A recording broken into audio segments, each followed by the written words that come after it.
రాజధాని అభివృద్ధి యాత్ర ఆరంభమైందని ముఖ్యమంత్రి నారా చంద్రబాబు నాయుడు అన్నారు. రాజధాని అమరావతి ప్రాంత రైతుల త్యాగాలను ఎప్పటికీ మరువలని చెప్పారు. రాజధాని ప్రాంతాన్ని అన్ని విధాలుగా అభివృద్ధి చేస్తామని చెప్పారు. బెస్ట్ రాజధాని నిర్మిస్తున్నామని, గ్రీన్ఫీల్డ్ రాజధాని నిర్మిస్తున్నామని వెల్లడించారు. ప్రపంచంలో ఎక్కడా లేని సిటీ అమరావతి అని, ఇక్కడ గ్రీనరీ అద్భుతంగా వస్తుందని, ఇక్కడ బ్లూ గ్రీన్ సిటీగా అమరావతి ఉంటుందని ముఖ్యమంత్రి స్పష్టం చేశారు.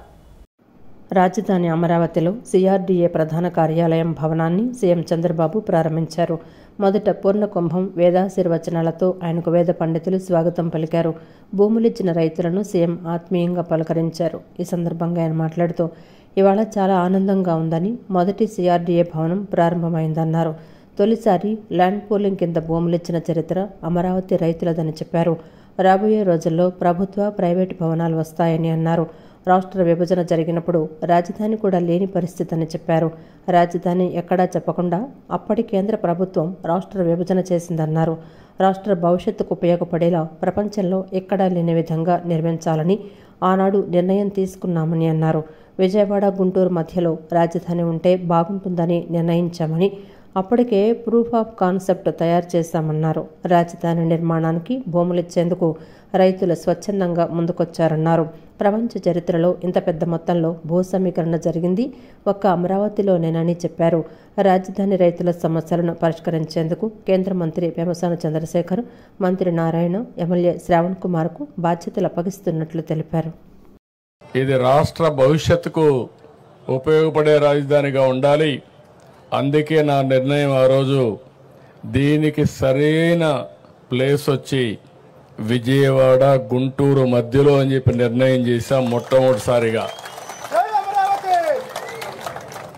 అక్కడి నుంచి అందరూ కూడా ఏదో ఒక రాజధాని కట్టు, 100 ఎకరాల్లో కట్టు, 50 ఎకరాల్లో కట్టు అని చాలామంది చెప్పారు. అప్పటికే నేను ఒక ప్రూఫ్ ఆఫ్ కాన్సెప్ట్ తయారు చేశాను. మీ అందరూ గుర్తుపెట్టుకోవాలి. హైదరాబాద్ నగరంలో ఇట్లనే నన్ను చాలామంది ఎగతాళి చేశారు. నేను హైటెక్ సిటీ కట్టినప్పుడు నా విజన్ చెప్తే ఇది సాధ్యమా అని చాలామంది అవహేళన చేశారు. అది దృష్టిలో పెట్టుకొని నేను ఒకటే చెప్పాను, మళ్ళా జీవితంలో ఇలాంటి అవకాశం రాదు తెలుగు వారికి. ప్రపంచంలో ఒక మంచి రాజధాని, అది కూడా ప్రపంచంలోనే ది బెస్ట్ రాజధాని. అక్కడ కట్టింది బ్రౌన్ ఫీల్డ్ రాజధాని, ఇక్కడ గ్రీన్ ఫీల్డ్ రాజధాని కట్టాలంటే దేనికైనా ల్యాండ్ కావాలి. మీరు గుర్తుపెట్టుకోవాలి, ఆకాశంలో రాజధాని కట్టం. ల్యాండ్ పూలింగ్ కింద అందరూ కూడా ల్యాండ్ ఇచ్చిన ఏకైక చరిత్ర అమరావతి రాజధాని. అది నా జీవితంలో ఎప్పుడూ మర్చిపోలేను. అలాంటి దీనికి దోహదం చేశారు. తర్వాత జరిగిన 5 ఏళ్ళు. అయితే ఆ రోజు మనం గుర్తుపెట్టుకోవాల్సింది, ముందు రాజధాని ఎక్కడ పెట్టాలని నిర్ణయం జరిగింది. ఆ తర్వాత మీరు ల్యాండ్ ఇవ్వడానికి కొంత సమయం ఏ విధంగా రావాలి, పాలసీ అన్ని కూడా నిర్ణయించాం. ల్యాండ్ పూలింగ్ చేశాం. అప్పటికే లేట్ అవుతుందంటే సెక్రటరియట్ కట్టాం, అసెంబ్లీ కట్టాం. నేను ఆ రోజు చెప్పింది, మాస్టర్ ప్లాన్ ప్రకారం మనం సెక్రటరియట్, అసెంబ్లీ ఇవన్నీ వచ్చే లోపల మనకు ట్రాన్సిట్ అంటే ఈరోజు ఉండడానికి మంచి బిల్డింగ్లు కావాలంటే అవి కావాలని అపోజిషన్ పార్టీ ఇవన్నీ కూడా రేకు షెడ్లు వేస్తున్నారు, లేకుంటే ఇంకోటి చేశారని చెప్పి అపహాస్యం చేసే పరిస్థితికి వచ్చారు. కానీ ఈరోజు నేను చెప్తున్నా, I'm very happy. First building CRDA building మొదలైంది. రాజధాని నిర్మాణాల పూర్తికి సమయాన్ని నిర్దేశించుకుని పూర్తి చేయాలని ముఖ్యమంత్రి చంద్రబాబు నాయుడు స్పష్టం చేశారు. ప్రస్తుతం వర్షాల కారణంగా నిర్మాణ పనులకు ఏవైనా ఇబ్బందులు వచ్చినా వర్షాకాలం పూర్తయిన తర్వాత పూర్తి స్థాయిలో పనులు పరుగులు పెట్టించాలన్నారు. సిఆర్డీఏ భవనాన్ని ప్రారంభించిన సీఎం చంద్రబాబు ప్రతి ఫ్లోర్ను పరిశీలించారు. ఏ అంతస్తుల్లో ఏ కార్యాలయాలు ఏర్పాటు చేశారనే విషయాలను అడిగి తెలుసుకున్నారు. ఆ తర్వాత సిఆర్డీఏ భవనంలో రాజధాని నిర్మాణ పనులపై ముఖ్యమంత్రి సమీక్షించారు. పనులు ప్రారంభించిన చోట నిర్మాణానికి అవసరమైన మౌలిక సదుపాయాల కల్పనపై సీఎం ఆరా తీశారు. పనులకు ఎలాంటి ఇబ్బంది కలగని విధంగా నిర్మాణాల వద్ద మౌలిక సదుపాయాలను కల్పించామని అధికారులు తెలిపారు. ఈ సందర్భంగా ముఖ్యమంత్రి చంద్రబాబు మాట్లాడుతూ, ప్రస్తుతం వర్షాల కారణంగా నిర్మాణ పనులకు ఏమైనా ఇబ్బందులు వచ్చినా వర్షాకాలం పూర్తయిన తర్వాత పూర్తి స్థాయిలో పనులు పరుగులు పెట్టించాలన్నారు. ఆర్థికపరమైన ఇబ్బందులు లేవని, ఎలాంటి సమస్యలు లేకుండా చూడాలని ఆర్థిక శాఖకు కూడా చెప్తానన్నారు.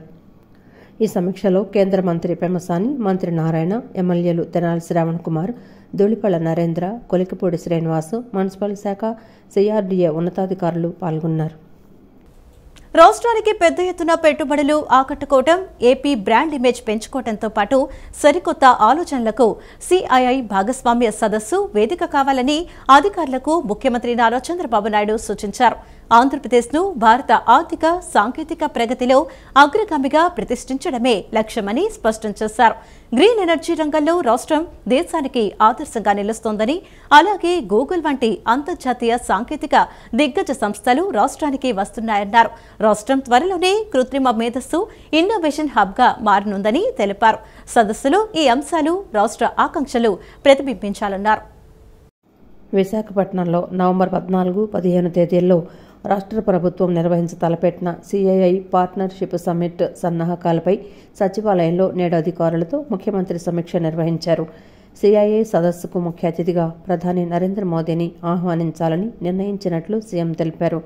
అలాగే వివిధ దేశాల వాణిజ్య మంత్రులను, లీడింగ్ గ్లోబల్ సీఈఓలను ఆహ్వానించాలని నిర్దేశించారు. దేశ విదేశాలకు చెందిన పారిశ్రామికవేత్తలు, పాలసీ థింకర్లు, అకాడమిక్స్కు సదస్సులో ప్రాధాన్యత ఇవ్వాలన్నారు. Global tech transformation, global trust పెంచుకోవటం, గ్లోబల్ ట్రేడ్లో దేశం వాటా పెరగటం సదస్సు లక్ష్యంగా ఉండాలని సూచించారు. అతిథులకు అన్ని సౌకర్యాలతో ఆతిథ్యం ఇచ్చేలా ఏర్పాట్లు చేయాలని, విశాఖ నగరాన్ని మరింత సుందరంగా తీర్చిదిద్దాలని చెప్పారు. సిఐఐ భాగస్వామ్య సదస్సు నవ్యాంధ్రప్రదేశ్లో నిర్వహించటం ఇది 4వసారని అన్నారు. గతంలో 2016, 2017, 2018లో 3 సార్లు విశాఖలోనే నిర్వహించారని, ఇప్పుడు విశాఖనే సదస్సుకు ఆతిథ్యం ఇవ్వనుందన్నారు. ఈసారి సిఐఐ సదస్సు technology, trust, trade, navigating the geo economic order థీమ్తో మొత్తం 13 సెషన్లుగా జరగనుందన్నారు. 29 మంది వాణిజ్య మంత్రులు, 80 మంది దేశ విదేశీ సీఈఓలు, 40 దేశాల నుంచి ప్రతినిధులు, అలాగే 13 మంది కేంద్ర మంత్రులు ఈ సదస్సుకు హాజరవుతారని అధికారులు అంచనా వేస్తున్నారు. G20 దేశాలు, మిడిల్ ఈస్ట్, యూరప్, ఆసియా, పశ్చిమాసియా తదితర ప్రాంతాల నుంచి ప్రతినిధులు పాల్గొనే అవకాశం ఉందన్నారు. రాష్ట్రం ఏర్పడిన తరువాత మొదటిసారి అఖిల భారత పోలీస్ పవర్ లిఫ్టింగ్ క్లస్టర్ పోటీలు జరగటం శుభ పరిణామమని హోంమంత్రి అనిత అన్నారు. క్రీడలకు కూటమి ప్రభుత్వం ప్రాధాన్యతనిస్తుందని అన్నారు. రాజధానిలో స్పోర్ట్స్ సిటీ ఏర్పాటు చేస్తామని వెల్లడించారు. ఈ నెల 17 వరకు విడ్ ఆచార్య నాగార్జున యూనివర్సిటీల్లో జరిగే పోటీల్లో 32 రాష్ట్రాల నుంచి క్రీడాకారులు పాల్గొననున్నారని తెలిపారు. అఖిల భారత పోలీస్ పవర్ లిఫ్టింగ్ క్లస్టర్ పోటీలను రాష్ట్ర హోంమంత్రి వంగలపూడి అనిత, డీజీపీ హరీష్ కుమార్ గుప్తా ఈరోజు ఏపీఎస్పీ 6వ బెటాలియన్లో ప్రారంభించారు. ఈ సందర్భంగా హోంమంత్రి అనిత మాట్లాడుతూ 5 రోజుల పాటు 2 ప్రాంతాల్లో ఈ పోటీలు నిర్వహిస్తామన్నారు. పోలీసుల క్రీడా స్ఫూర్తిని నింపేందుకు గత ఏడాది ఈ పోటీలు ప్రారంభించామని చెప్పారు. ప్రత్యేక రాష్ట్రం ఏర్పాటైన తర్వాత మొదటిసారిగా పోటీలు జరగడం శుభపరిణామమన్నారు. పవర్ లిఫ్టింగ్తో పాటు యోగా పోటీలను నిర్వహించడం చాలా సంతోషంగా ఉందని తెలిపారు. యోగాలో రాష్ట్రం గిన్నిస్ బుక్ సాధించిన సంగతి తెలిసిందేనన్నారు. రాజధానిలో స్పోర్ట్స్ సిటీ ఏర్పాటు చేస్తామని వెల్లడించారు. క్రీడలకు కూటమి ప్రభుత్వం ప్రాధాన్యత ఇస్తోందన్నారు. అన్ని రాష్ట్రాల నుంచి 1011 మంది క్రీడాకారులు పోటీల్లో పాల్గొనున్నారని మంత్రి అనిత పేర్కొన్నారు. మన ఆంధ్రప్రదేశ్ పోలీసు శాఖ ఈరోజు మనం హోస్ట్ చేయడమే కాకుండా ఇక్కడ ఈ కార్యక్రమాలు నిర్వహించడం అనేది మన స్టేట్ ఏర్పడిన తర్వాత ఫస్ట్ టైం మనం చేయటం, ఇది కూడా మన అదృష్టం కింద భావించాలి.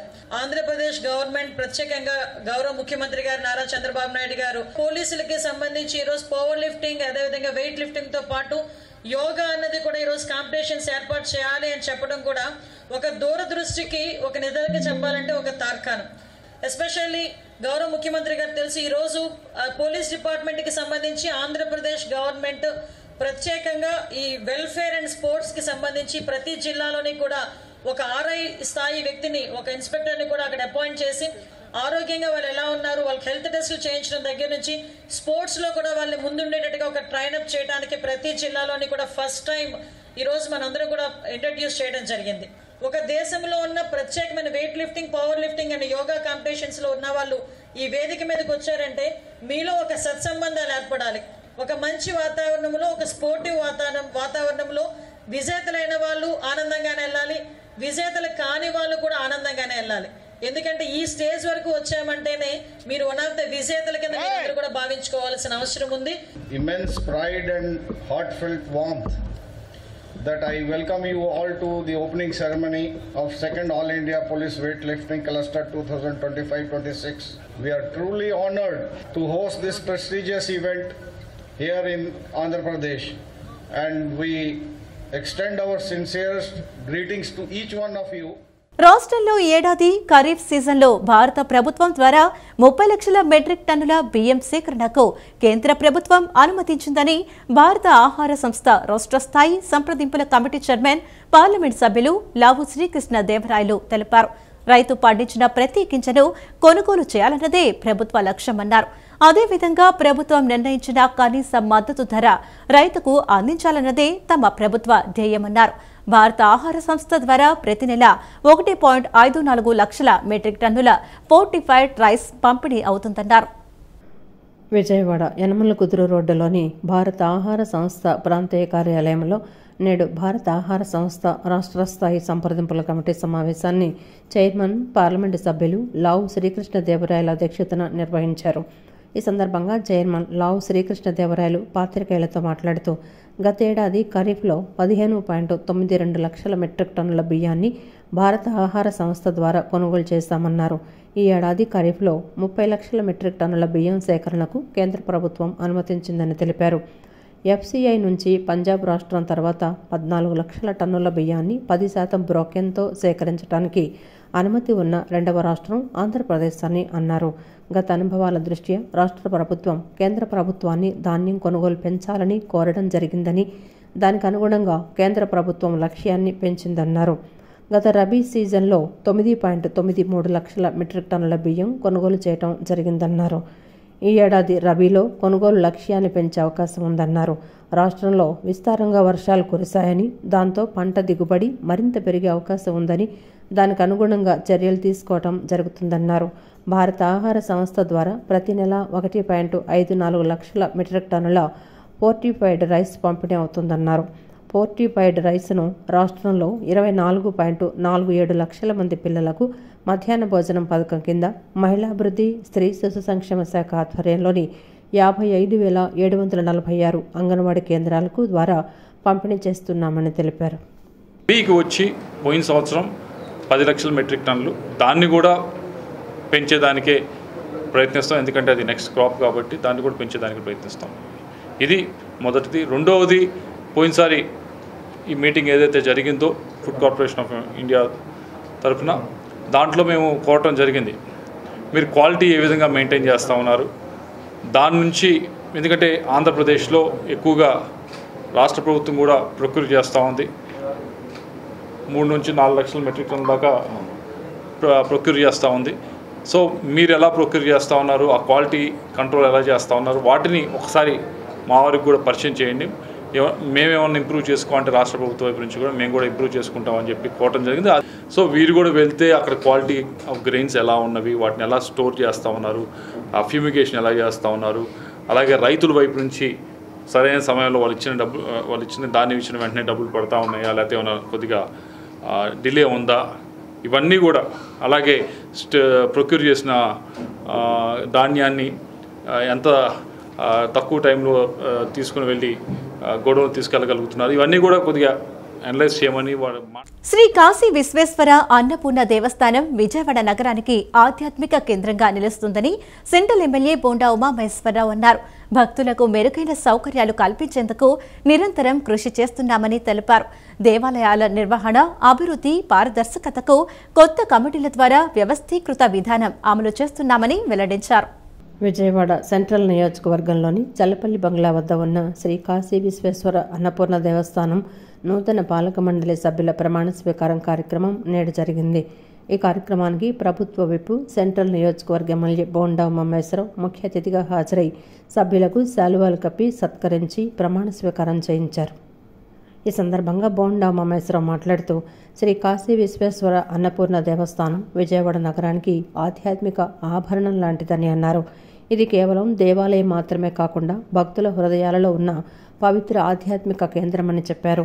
తెలుగుదేశం పార్టీ అధికారంలో ఉన్నప్పుడు ఈ దేవస్థానం అభివృద్ధి కార్యక్రమాలు చేపట్టినట్లు పేర్కొన్నారు. వైసీపీ పాలనలో అభివృద్ధి ఆగిపోయిందని, తిరిగి మరలా కూటమి ప్రభుత్వం అధికారంలోకి రావడంతో మరలా పునర్వైభవం రానుందని తెలిపారు. భక్తులకు మెరుగైన సౌకర్యాలు కల్పించేందుకు నిరంతరం కృషి చేస్తున్నామని తెలిపారు. దేవాలయాల నిర్వహణ, అభివృద్ధి, పారదర్శకతకు కొత్త కమిటీల ద్వారా వ్యవస్థీకృత విధానం అమలు చేస్తున్నామని వెల్లడించారు. కాశీ విశ్వేశ్వర స్వామివారి దేవస్థానం కూడా కొత్త పాలక మండలి ఆధ్వర్యంలో భక్తులకు మరిన్ని మెరుగైన సౌకర్యాలు కల్పించాలని కోరారు. ఈ ప్రభుత్వం భక్తుల మనోభావాలకి, హిందూ ధర్మానికి ఎండోమెంటు కమిటీ ఆదేశాలకి, అలాగే భక్తులకి, సామాన్య భక్తులకి సకల సౌకర్యాలు కల్పించడంలో అత్యంత ప్రాధాన్యతను వస్తుంది. మొన్న దసరా చూసాం, రోజుకు 2 లక్షల మంది భక్తులు, సామాన్య భక్తులు ఏ విఘ్నాలు లేకుండా చక్కటి దర్శనాలు, అమ్మవారి దర్శనం చేసుకున్నారు. అలాగే అమరావతి విజయవాడ నగరంలో ఉత్సవాలు నిర్వహించాం దసరాకి. ఈరోజు ఆలయాలన్నింటినీ కూడా తెలుగుదేశం ప్రభుత్వం అధికారంలోకి వచ్చిన కమిటీలు వేస్తూ ఉన్నాం. ఈ రోజున ఈ కాశీ విశ్వేశ్వర స్వామివారి దేవస్థానానికి కమిటీ నియమించాం. ఇప్పుడే స్వామివారి సన్నిధిలో స్వామివారికి అభిషేకం చేసి దర్శనం చేసుకొని సభ్యులందరూ కూడా ఎండోమెంటు నిబంధనల మేరకు ప్రమాణ స్వీకారం కూడా ప్రతిజ్ఞ చేశారు. చాలా సంతోషం. ఇవాళ ఈ దేవస్థానంలో కార్తీక మాసం వస్తే ఇసుకేస్తే రాలన్నటువంటి భక్తులు ఉంటారు. ఈ ప్రాంగణంలో అనేకమైనటువంటి పూజా కార్యక్రమాలు జరుగుతూ ఉంటాయి. 365 రోజులు కూడా ఈ గుడి భక్తులతో కిటకిటలాడిపోతూ ఉంది. మరి అటువంటి దేవస్థానాన్ని ఈ కమిటీ ఆధ్వర్యంలో రాబోయే రోజుల్లో బ్రహ్మాండంగా తీర్చిదిద్దుతామని. కార్యక్రమంలో దేవాలయ EO Sitaramaiah, corporator Nilabandla Balaswamy, TDP రాష్ట్ర కార్యదర్శి నవనీతం సాంబశివరావు, ఎమ్మెల్యే కార్యాలయ కార్యదర్శి ఘంటా కృష్ణమోహన్, నాయకులు, కార్యకర్తలు, వందలాది మంది భక్తులు పాల్గొన్నారు.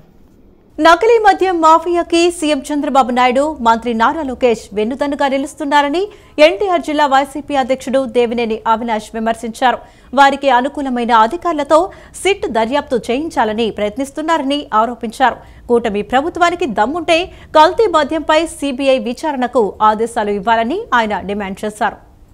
విజయవాడ తూర్పు నియోజకవర్గ పరిధిలోని కనకదుర్గ గజెటెడ్ ఆఫీసర్స్ కాలనీలో గల ఎక్సైజ్ కార్యాలయం ఎదుట వైసీపీ ఆధ్వర్యంలో ఆందోళన నిర్వహించారు.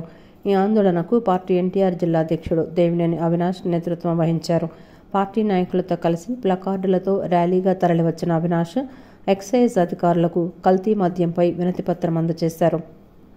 అనంతరం దేవినేని అవినాష్, డిప్యూటీ మేయర్ బెల్లం దుర్గ మాట్లాడుతూ కూటమి ప్రభుత్వం అధికారంలోకి వచ్చాక రాష్ట్రంలో కల్తీ మద్యం ఏరులై పారుతోందన్నారు. చిత్తూరు జిల్లాలో టీడీపీ నాయకులు జయచంద్ర, అతని అనుచరులు నకిలీ మద్యం తయారు చేశారని, శ్రీకాకుళం నుంచి చిత్తూరు వరకు టీడీపీ నేతలంతా కల్తీ మద్యం తయారు చేసి బెల్ట్ షాపుల ద్వారా విక్రయిస్తున్నారని ధ్వజమెత్తారు. వీరి డబ్బుల కక్కుర్తి ప్రజల ప్రాణాలు తీస్తోందన్నారు. రాష్ట్ర వ్యాప్తంగా 300 మంది మద్యం సేవించి ప్రాణాలు కోల్పోయారని తెలిపారు. నకిలీ మద్యం కేసును టీడీపీ అనుకూల మీడియా వైసీపీ పార్టీకి పురిమేందుకు తప్పుడు రాతలు రాస్తున్నారని మండిపడ్డారు. తమ హయాంలో ఇచ్చిన హామీ ప్రకారం మద్యాన్ని నియంత్రించామని చెప్పారు.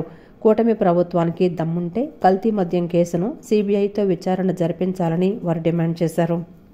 ఎన్టీఆర్ జిల్లాలో ఇబ్రహీంపట్నం సంబంధించిన ఎవరైతే జనార్దన్ రావు అనే వ్యక్తి, వీళ్ళందరి గారు ఒక మాఫియాగా ఏర్పడి ఈరోజు కల్తీ మద్యం ఊరూరా పంచుతున్నారు. బెల్ట్ షాపులతో ఊరూరా శ్రీకాకుళం జిల్లా నుంచి చిత్తూరు జిల్లా దాకా ఈరోజు ఈ కల్తీ మద్యం సరఫరా జరుగుతుంది. తెలుగుదేశం పార్టీకి సంబంధించిన వాళ్ళే బెల్ట్ షాపులు ఏర్పాటు చేసి ఈరోజు దాదాపుగా ఈ యొక్క సంవత్సరం 15 నెలల కాలంలో వందలాది మంది ఈ కల్తీ మద్యం తాగి చనిపోయి ఎంతోమంది కుటుంబాలు ఈరోజు రోడ్డు మీద పడ్డాయంటే దానికి మీ డబ్బుల కకృతి కోసం, మీ డబ్బుల కోసం, అవినీతి సొమ్ము కోసం ఈరోజు కక్కుర్తి పడి పేద ప్రజల ప్రాణాలు పోగొట్టే విధంగా ఈరోజు కూటమి ప్రభుత్వం ముందుకెళ్తుంది. ఆంధ్ర రాష్ట్రం 18 నెలల నుంచి ప్రతి మహిళ పసుపు తాళ్ళు తాకట్టు పెడతాం కాదు, పసుపు తాళ్ళు తెంపే రకంగా ఈరోజు కూటమి ప్రభుత్వం ప్రయత్నిస్తుంది. ఎందుకంటే కల్తీ మందు, ఎందుకంటే కల్తీ మద్యం ఇచ్చి ఎంతోమంది ప్రజానికాన్ని, పేద ప్రజల తాలిబొట్లు తెంపే విధంగా ఈరోజు నకిలీ మందును ఈ ఆందోళనలో పార్టీ ఫ్లోర్ లీడర్ వెంకట సత్యం, పలువురు పార్టీ కార్పొరేటర్లు, కార్యకర్తలు, మహిళలు పెద్ద సంఖ్యలో పాల్గొన్నారు. రాష్ట్ర వ్యాప్తంగా కల్తీ మద్యం కారణంగా ప్రాణాలు కోల్పోతున్నారని, దీనిపై సీబీఐతో దర్యాప్తు జరిపించాలని మాజీ మంత్రి వెల్లంపల్లి శ్రీనివాసరావు డిమాండ్ చేశారు. కల్తీ మద్యానికి వ్యతిరేకంగా Vijayawada Bhavanipuram excise police station దగ్గర నిరసన నిర్వహించారు. అనంతరం ఎక్సైజ్ అధికారి గోపాలకృష్ణకు వినతి పత్రం సమర్పించారు. ఈ సందర్భంగా వెల్లంపల్లి మాట్లాడుతూ విద్యాధరపురంలోని శ్రీనివాస వైన్స్ లో కల్తీ మద్యం దొరికినా ప్రభుత్వం చర్యలు తీసుకోలేదని విమర్శించారు. చంద్రబాబు నేతృత్వంలోని కూటమి ప్రభుత్వం కల్తీ మద్యం దందాకు ఆస్కారం కల్పిస్తోందని ఆరోపించారు. టీడీపీకి చెందిన జయచంద్రారెడ్డి కల్తీ మద్యం వ్యాపారానికి కీలక సూత్రధారి అని పేర్కొన్నారు. ప్రభుత్వమే వైన్ షాపులు నిర్వహించాలి, అప్పుడే కల్తీ మద్యం నియంత్రణ సాధ్యమవుతుందన్నారు. ప్రభుత్వం కల్తీ మద్యాన్ని అరికట్టకపోతే ప్రజల్లో అవగాహన పెంచి ఉద్యమం చేస్తామని హెచ్చరించారు. మద్యపాన నిషేధాని కోసం ఆ రోజు నందమూరి తారక రామారావు ఫైట్ చేశారు. కానీ ఈరోజు మద్యాన్ని ఏరులై పారే విధంగా కల్తీ మద్యాన్ని కూడా ప్రజలకు అందించి డబ్బులు సంపాదించాలని చెప్పిన ఒక దుష్ట ఆలోచనతో చంద్రబాబు నాయుడు, నారా లోకేష్, ఈ కూటమిలో ఉన్న నాయకులందరూ కూడా పనిచేస్తున్న సంగతి మనందరికీ కూడా తెలుసు. ఈరోజు ఈ కల్తీ మద్యం చిత్తూరు కావచ్చు, విజయవాడ కావచ్చు, ఇతర ప్రాంతాల్లో ప్రతి చోట కూడా అనుమానం లేకుండా ఏదైతే ఒరిజినల్ బాటిల్ ఉందో అదే బాటిల్లో ఈ కల్తీ మద్యాన్ని తయారు చేయడం చాలా బాధాకరం. సూపర్ జీఎస్టీ సూపర్ సేవింగ్స్ ప్రత్యేక ప్రచార కార్యక్రమంలో భాగంగా జిల్లా కార్మిక శాఖ ఆధ్వర్యంలో సోమవారం విజయవాడ అర్బన్ పరిధిలో సాంబమూర్తి రోడ్డు, గాంధీనగర్ ప్రాంతంలో గిగ్ వర్కర్లతో ఏర్పాటు చేసిన బైక్ ర్యాలీని విజయవాడ సెంట్రల్ నియోజకవర్గ శాసనసభ్యులు బోండా ఉమామహేశ్వరరావు, అధికారులు, స్థానిక ప్రజాప్రతినిధులతో కలిసి ప్రారంభించారు. ఈ సందర్భంగా ఎమ్మెల్యే మాట్లాడుతూ జీఎస్టీ సంస్కరణలతో వ్యాపార, వాణిజ్య రంగాలకు కొత్త ఊపు వచ్చిందని, వినియోగదారులకు పెద్ద ఎత్తున ప్రయోజనాలు లభిస్తున్నాయని పేర్కొన్నారు. జీఎస్టీ 2.0తో ఇటు వ్యాపారులు, అటు వినియోగదారులకు కలిగే ప్రయోజనాలను వివరించారు. ఈ ర్యాలీ సాంబమూర్తి రోడ్డు నుంచి మాచవరం ఆంజనేయ స్వామి ఆలయం మీదుగా తిరిగి సభ ప్రాంగణానికి చేరింది. గిగ్ వర్గానికి సూపర్ జీఎస్టీ ద్వారా కలుగుతున్న ప్రత్యక్ష ప్రయోజనాలను ప్రజలకు తెలియచేయటమే కాకుండా కార్మిక వర్గానికి ప్రభుత్వం అందిస్తున్న మద్దతు వివరాలను కార్యక్రమంలో తెలియజేశారు. జీఎస్టీ తగ్గింపు వల్ల ఆన్లైన్ ఆర్డర్లు పెరుగుతున్నాయని తెలిపారు. కార్యక్రమంలో కార్మిక శాఖ జోన్ 2 సంయుక్త కార్మిక కమిషనర్ ఏ రాణి, ఉప కార్మిక కమిషనర్ జి ధనలక్ష్మి, కార్మిక శాఖ అధికారులు టి రాజేష్, జీవి సారథి, కె రాజకుమారి, విఎన్ బిందు, కె అన్నపూర్ణ తదితరులు పాల్గొన్నారు. విద్యుత్ ఉద్యోగుల సమస్యల పరిష్కారంలో విద్యుత్ సంస్థల యాజమాన్యం నిర్లక్ష్య ధోరణి అవలంబిస్తోందని, కార్మిక సంఘాలు గతంలో ఉద్యమాల ద్వారా సాధించుకున్న ప్రయోజనాలను ఉపసంహరిస్తూ ఉత్తర్వులు జారీ చేస్తున్నారని ఆంధ్రప్రదేశ్ రాష్ట్ర విద్యుత్ ఉద్యోగుల జాయింట్ యాక్షన్ కమిటీ నేతలు విమర్శించారు. త్రైపాక్షిక ఒప్పందానికి భిన్నంగా పూర్వం నుంచి అమలులో ఉన్న వైటేజీ ఫార్ములాను రద్దు చేసి అతి తక్కువ శాతం ఫిట్మెంట్ బెనిఫిట్తో పద్ధతికి విరుద్ధంగా వ్యవహరిస్తున్నారని, ఈ పద్ధతి వల్ల ఉద్యోగులు నష్టపోతున్నారన్నారు. అందుకని దశల వారీ ఆందోళనలు చేపట్టామన్నారు. ఆంధ్రప్రదేశ్ రాష్ట్ర విద్యుత్ ఉద్యోగుల జాయింట్ యాక్షన్ కమిటీ ఆధ్వర్యంలో గాంధీనగర్లోని ధర్నా చౌక్లో మహాధర్నా నిర్వహించారు. రాష్ట్రం నలుమూలల నుంచి విద్యుత్ ఉద్యోగులు భారీ సంఖ్యలో పాల్గొన్నారు. ధర్నా చౌక్ పరిసర ప్రాంతాలన్నీ విద్యుత్ ఉద్యోగులతో నిండిపోయింది. ఈ ధర్నాలో JAC chairman S Krishnaiah, convener MV Raghavareddy, co చైర్మన్లు కెవి శేషారెడ్డి, ఏ శ్రీనివాస్ కుమార్, వివిధ సంఘాల ప్రతినిధులు పాల్గొన్నారు.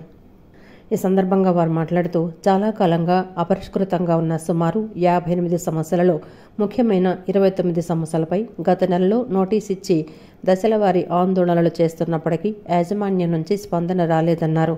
ఈ నేపథ్యంలో బహిరంగ సభలు, ధర్నాలు చేపట్టామని అన్నారు. ఇప్పటికీ స్పష్టమైన హామీలు రానందున నేడు మహాధర్నా నిర్వహించామని చెప్పారు. రేపు వర్క్ టు రూల్ పాటించి 15న ఉదయం 6 గంటల నుంచి నిరవధిక సమ్మెకు సిద్ధమవుతున్నామని ప్రకటించారు. 2004 వరకు ప్రభుత్వం సంస్థల్లో పనిచేస్తున్న ఉద్యోగుల మాదిరిగా 1999 నుంచి 2004 వరకు నియమితులైన ఉద్యోగులకు పాత జీపీఎఫ్ పెన్షన్ విధానాన్ని అమలు చేయాలని డిమాండ్ చేశారు. ఉద్యోగాలు భర్తీ చేయాలని, సర్వీస్ రెగ్యులేషన్స్ అన్నీ కూడా పాత విధానం ఏపీఎస్సీబీలో ఉన్నవే కొనసాగాలని ప్రభుత్వానికి, యాజమాన్యానికి ఈ సోదరా మేము ప్రశ్నిస్తున్నాం. మరి అట్లాగే నేటి వరకు కూడా రిక్రూట్మెంట్ లేదు. అతి తక్కువ సిబ్బందితో మెరుగైన సేవలు అందిస్తున్న టైంలో ఈ టైంలో నువ్వు పనిచేయలేదని చెప్పి అపరాధ రుసుము మన విద్యుత్ ఉద్యోగుల మీద కోత విధిస్తున్నారు. ఇది తీవ్ర అన్యాయము. అన్ని ఖాళీలు భర్తీ చేసిన తర్వాత ఈ అపరాధ రుసుము వసూలు చేయాలా తప్ప అన్ని ఖాళీలు ఉంచి విద్యుత్ ఉద్యోగుల మీద అధిక భారం వేయడం అనేది అన్యాయమని సభాముఖంగా తెలియజేస్తున్నాం. మించి రాష్ట్రంలో 7,000 మంది ఎన్హెచ్ఏ అసిస్టెంట్లు రిక్రూట్ అయ్యారు. దాదాపుగా 6 సంవత్సరాలు పూర్తయింది. మరి మన డిపార్ట్మెంటే నోటిఫికేషన్ ఇచ్చాం. మన డిపార్ట్మెంట్ ద్వారా ఎంట్రీలు జరిగాయి.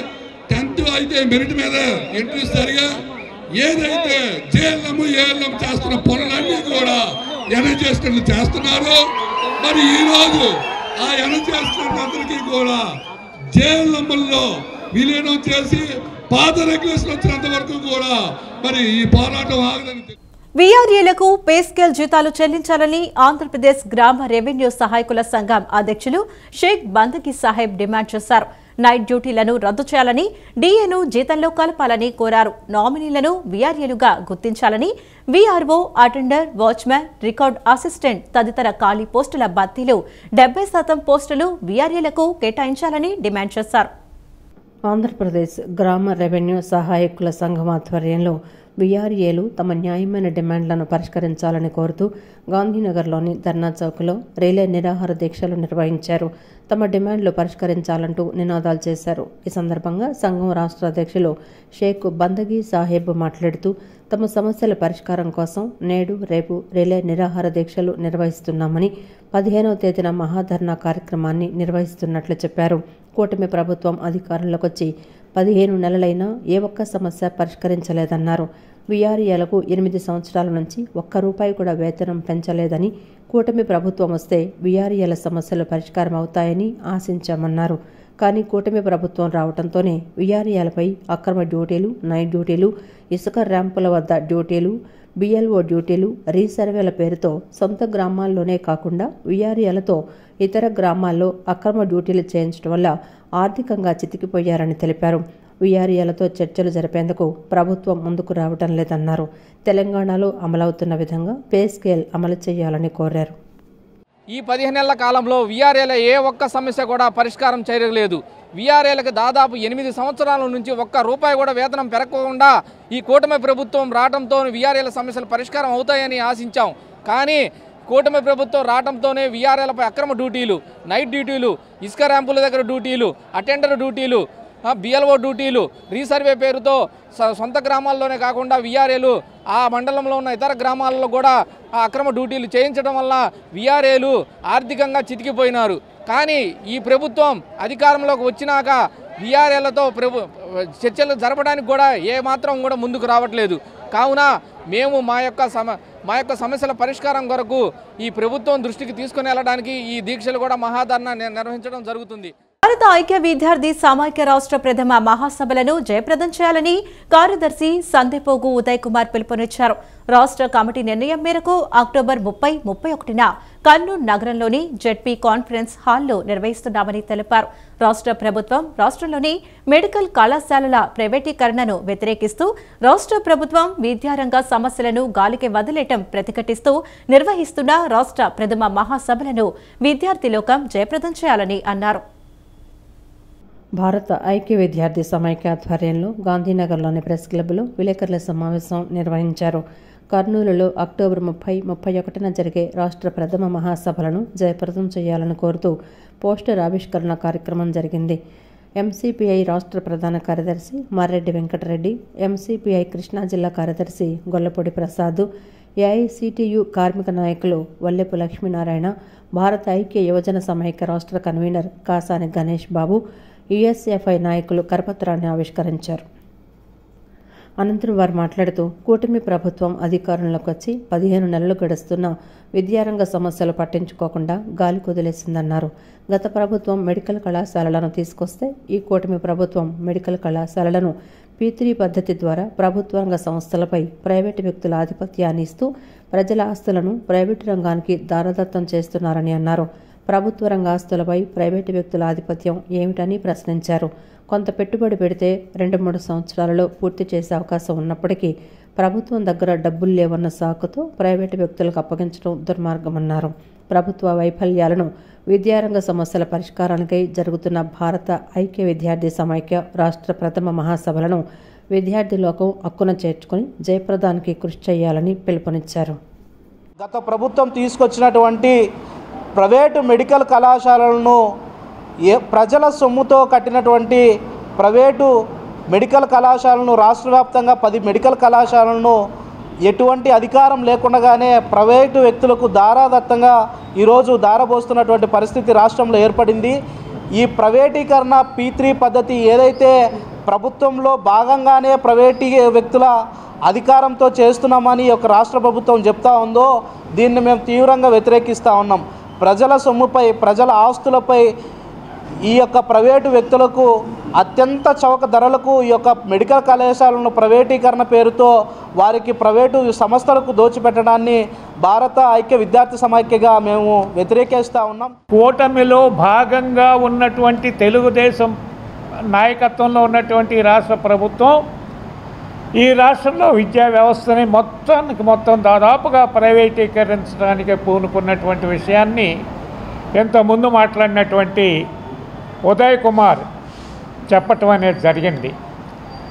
విద్యా వ్యవస్థ ఏదైతే ఉన్నదో ఇది ప్రైవేట్ రంగానికి అప్పచెప్పటానికి వీల్లేదు.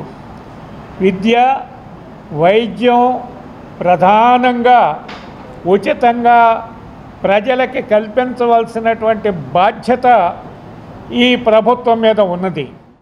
కెరియర్ బాస్కెట్ సర్వీస్ ఆధ్వర్యంలో గత 4 ఏళ్లుగా నర్చరింగ్ ఫ్యూచర్ టాలెంట్ పేరిట కెరీర్ ఫెయిర్ నిర్వహిస్తున్నామని, ఈ ఫెయిర్ విద్యార్థులకు ఎంతో ఉపయోగకరమని రీజనల్ హెడ్ క్రాంతి కుమార్ పేర్కొన్నారు. విజయవాడలోని పలు కళాశాలల విద్యార్థులు ఫెయిర్కు హాజరై తమ సందేహాలను నివృత్తి చేసుకున్నారని చెప్పారు. టాప్ యూనివర్సిటీలకు చెందిన విద్యార్థులకు ఉపయోగకరమైన సమాచారం అందించామని వెల్లడించారు. కెరియర్ బాస్కెట్ సర్వీస్ ఆధ్వర్యంలో నర్చరింగ్ ఫ్యూచర్ టాలెంట్ 2025 పేరిట విజయవాడ బెంచ్ సర్కిల్లోని వి కన్వెన్షన్ నందు కెరీర్ ఫెయిర్ నిర్వహించారు.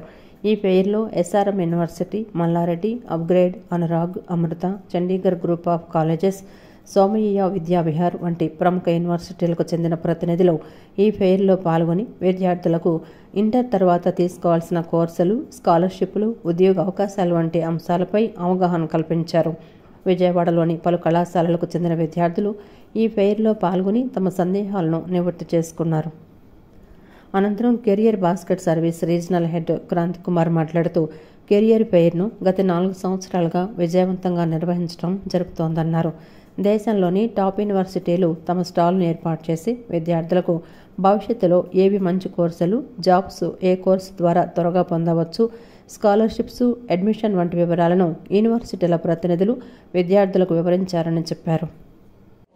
అండ్ ఇది ఒక మంచి ప్లాట్ఫామ్ అండి. అందరి పిల్లలకి ఇప్పుడు ఆఫ్టర్ 10+2 తర్వాత ఏం చేయాలి, నెక్స్ట్ ఏంటి అనే భవిష్యత్తు గురించి నిర్ణయించుకునే బదులు ముందు అన్ని యూనివర్సిటీస్ని, ఇక్కడున్న అన్ని యూనివర్సిటీస్, బిజినెస్ స్కూల్స్ అందరూ ఇక్కడ రావడం జరిగింది. డిఫరెంట్ స్టేట్స్ నుంచి అన్ని యూనివర్సిటీస్ వచ్చాయి. పిల్లలందరూ ఇక్కడికి వచ్చి వాళ్ళ డౌట్స్ని నివృత్తి చేసుకొని తర్వాత ఏ యూనివర్సిటీ బాగుంటుంది, ఏ యూనివర్సిటీలో ఇన్ఫ్రాస్ట్రక్చర్ ఉంటుంది, ఇవన్నీ కూడా వాళ్ళు డిసైడ్ చేసి ప్లేస్మెంట్స్ ఎలాగున్నాయి, NIRF ర్యాంకింగ్ ఎలాగుంది, NAC గ్రేడ్ ఏంటి, ఇంటర్నేషనల్ కొలాబరేషన్స్ ఎలాగున్నాయి, ప్లేస్మెంట్ ఇండస్ట్రీ కొలాబరేషన్స్ ఎలాగున్నాయి, గెస్ట్ లెక్చర్స్ ఎవరెవరు ఉన్నారు, గెస్ట్ ఆనరీ అడ్వైజర్స్ ఎవరు ఉన్నారు, ఇవన్నీ కూడా చూసుకొని వాళ్ళ స్టేచర్ని వాళ్ళ పిల్లల యొక్క భవిష్యత్తు డిసైడ్ చేసుకుంటారు. అనంతరం Mallareddy Vishwavidyapeeth admissions director doctor Pasha మాట్లాడుతూ విద్యార్థులకు ఇదొక మంచి ప్లాట్ఫామ్ అని చెప్పుకొచ్చారు. టాప్ మోస్ట్ యూనివర్సిటీలు ఈ ఫెయిర్లో పాల్గొని విద్యార్థులకు 12th తర్వాత ఏది మంచి కోర్సు, అడ్మిషన్స్ వంటి అంశాలను తెలుసుకున్నారని చెప్పారు. ఈ ఇయర్ కూడా మనకి ఏప్రిల్ నుంచి స్టార్ట్ చేస్తున్నాము. సో మనకి స్టూడెంట్స్కి ఏంటంటే చాలా డౌట్స్ ఏమన్నా ఉన్నా కూడా వచ్చి తెలుసుకోవచ్చు. లైక్ SRM JEE ఎగ్జామ్ రాస్తే మనకి ఏంటంటే ఏపీతో పాటు ఇంకా చెన్నైలో ఒక 4 క్యాంపస్, ఢిల్లీలో కూడా క్యాంపస్ ఉంటుంది. ఈ అన్నిట్లో కూడా పిల్లలు రాస్తే ఏంటంటే వాళ్ళకి సీట్స్తో పాటు స్కాలర్షిప్స్ కూడా మనం అనౌన్స్ చేస్తాం. అలాగే మనకి ఏంటంటే ఇక్కడ కాకుండా గ్లోబల్లో కూడా చాలా యూనివర్సిటీస్తో టైప్ ఉన్నాయి. ఇక్కడ 2 ఇయర్స్ ఇక్కడ చేసుకోవచ్చు, 2 ఇయర్స్ బయట చేసుకోవచ్చు, లేకపోతే 3 ఇయర్స్ ఇక్కడ చేసుకొని 1 ఇయర్ బయట చదువుకోవచ్చు.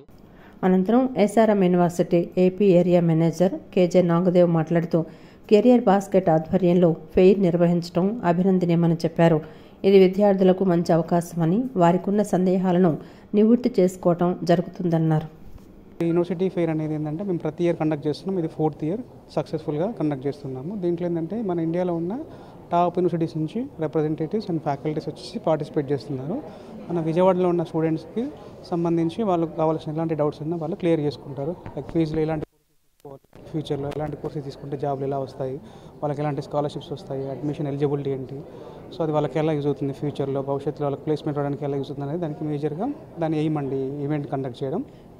ఇక్కడికి మనకు మేజర్గా SRM ఆంధ్రప్రదేశ్, అమృత విశ్వవిద్యాపీఠం, దాన్ని మనకు వచ్చేసి UPS దేహరాదూన్ అది పెట్రోలియం అండి, అలానే మల్లారెడ్డి, మనకు సోమయ్య, ఇలా మనకి ఇండియాలో ఉన్న టాప్ యూనివర్సిటీస్ వచ్చాయి. సో వాళ్ళు ఈరోజు వచ్చేసి పిల్లలతో మాట్లాడి, పిల్లలు వచ్చి వాళ్ళతో మాట్లాడి వాళ్ళకున్న డౌట్స్ అన్ని క్లారిఫై. ఈ వార్తలు ఇంతటితో సమాప్తం. నమస్కారం.